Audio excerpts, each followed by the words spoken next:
Good morning, everyone.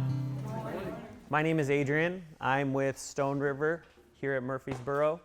We're a 68-bed facility. We offer services like physical therapy, occupational therapy, respiratory therapy, among a bunch of other programs.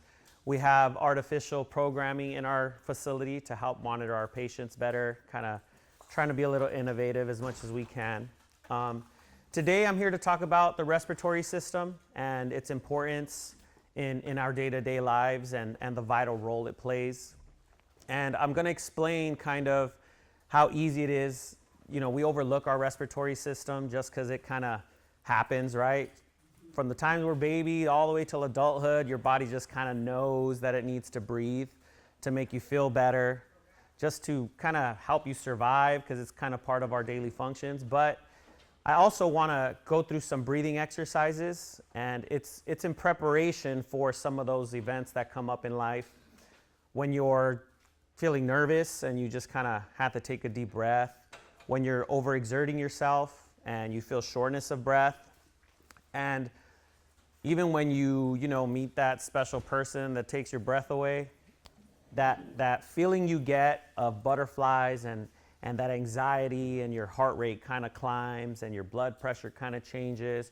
Your body naturally knows that in order to compensate for those changes, you have to take a deep breath. You kind of like a sigh of relief.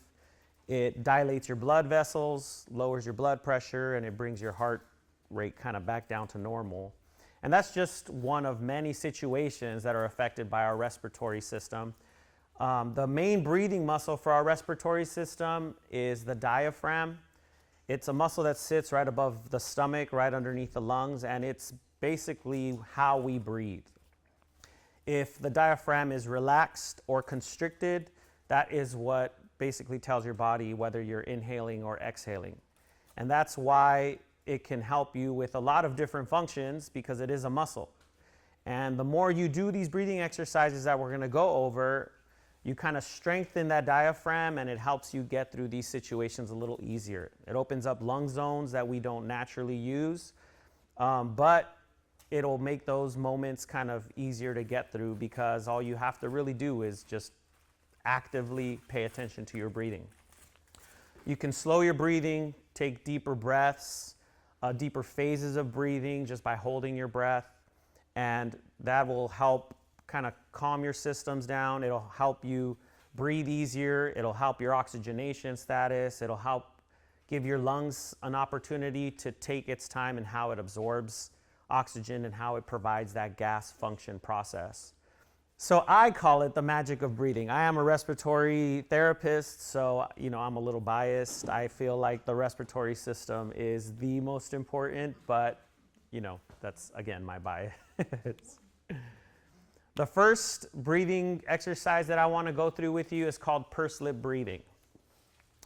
On a normal day-to-day function, you can use this, like I said, to kind of strengthen the entire system. We use this in a hospital setting when we have patients that have specific diagnoses that are related to respiratory. It slows their breathing, and without even realizing that they are slowing their breathing because of the breathing pattern we provide, it allows the lungs to do something called recruitment. There's some cells in the lungs that have to kind of stay open while the process is happening. Oxygen, the gas exchange of CO2, et cetera, happens. And because of the pursed lip breathing, your body kind of provides a better function in the process of actual like exhale and inhale. It's very simple. You want to inhale through your nose like you're smelling flowers. I'm going to provide it. I'm going to show you how it's done, and then you guys can join along if you'd like. And then you're going to purse breathe as you exhale all your air.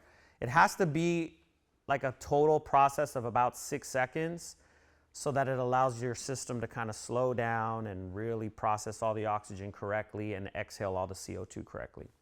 You want to repeat it as many times as possible throughout your day, but if you do like sets throughout your day of 5 times, that also works. So you're just going to inhale slowly with your nose, right? Like you're breathing flowers. Hold for about a second or two, and then you're going to exhale with pursed lips. like you're blowing out candles. And you're going to do that. Yeah, that's what's going to happen because your body's not used to slowing your breathing process down. But as you start to do this more regularly and you create that habit, it becomes much easier. You won't cough. You won't feel like, well, something's different. And your diaphragm will strengthen, which I'll explain how it kind of correlates to other things.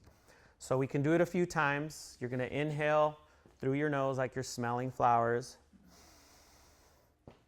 Hold for about a second. There you go, just like that. And you're going to do that again over and over and over. And another way this helps is when you're having issues going to the restroom. In the medical field, they explain that you shouldn't, going to the restroom, the process of going to the restroom shouldn't be forceful because it can cause other issues. Sorry, I know you guys are eating, but I want to explain its importance because respiratory ties to many other parts of the anatomy, not just our lungs. Because where the diaphragm sits and because of what it does, whether it expands or constricts, your breathing cycle controls that function. So if you're having issues going to the restroom and you learn to take a nice, slow, deep breath and hold for a couple seconds, you don't have to forcefully do anything because that diaphragm and its expansion will push down on your stomach and it will kind of force that system to digest, to pass everything easier, and it'll help you go to the restroom without having to exert yourself. That provides not just like your ability to not have to force anything, but also in the medical field, there's something called grunting. It can stimulate a nerve that runs from our brain all through our body called the vagal nerve, and it can cause you to pass out. And this breathing exercise can help us avoid that because that has happened. I've had plenty of patients that have passed out because they're being forceful in the way they use the restroom. And unfortunately, we find them passed out on the floor, injuries sometimes. It's just kind of part of what happens. But it's because your body kind of tells you how to get through these processes if you're not aware of some of these things. But pursed lip breathing is very important for that. Some of the other exercises will help with that also. Just as long as you actively pay attention to the breathing process and how you're building those habits, you can help yourself with a lot of these things. That's exercise 1. Exercise 2, diaphragmatic breathing. It is very similar to pursed lip breathing. The difference is you're making yourself aware of your chest movement and your diaphragm by putting your hand over your chest, putting your hand over your diaphragm, which is it's right above the stomach. And when you do the exact same breathing exercises, except now you're going to push a little bit at your diaphragm with the lower hand as you're doing the breathing, because when you just do your normal process of breathing, you don't really feel your diaphragm. You feel your chest opens up, but you don't really feel the muscle because we're not really trained that way. We don't really breathe that way. It's a vacuum. That's how our system works. But if you put some pressure on your diaphragm, your body kind of learns to pay attention to how you're breathing. And now you can focus more breathing. Instead of using your chest, you're using your diaphragm. Because when you breathe, it's very easy to think like, I have to open up my chest. But that's not how we breathe. You have to actually pay attention to the muscle that's causing the breathing process. By putting your hand over your chest and your diaphragm, you're going to do the exact same thing. Nice deep breath.